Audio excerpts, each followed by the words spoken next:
So I've got 2.5 pounds of ground chuck. It's very important that it's not too dry. You can ask the butcher for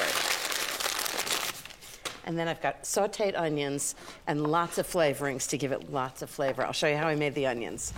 I heated a tablespoon of olive oil in a medium saute pan and then added 3 cups of chopped yellow onions.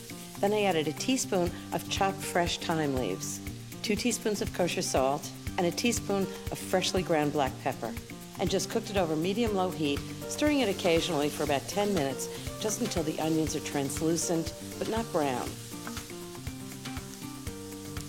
Then off the heat, I added 3 tablespoons of Worcestershire sauce, 1/3 cup of chicken stock, 1 tablespoon of tomato paste. Then I mixed everything together and set it aside to cool slightly. So now I'm just going to add the onions and all that great flavoring to the meat. Everything's right in there. It's going to be delicious meatloaf.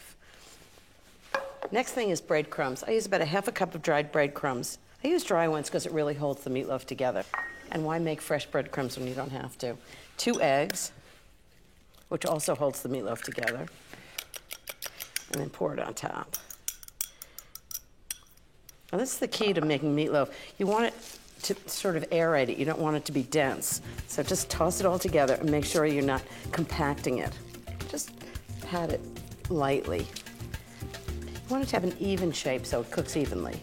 If it's thicker at one part than the other, part of it will overcook. I'm going to put 1/2 cup of ketchup right on the top. This is where the hands come in. Just smooth it over. You can really do it with a knife if you want to. Okay, now I'm going to put it into the oven, 350 degrees for about an hour and 10 minutes. And it's going to be the most delicious meatloaf. Get a pan, fill it with very, very hot tap water, and put it underneath. You'll have moist, delicious meatloaf every time.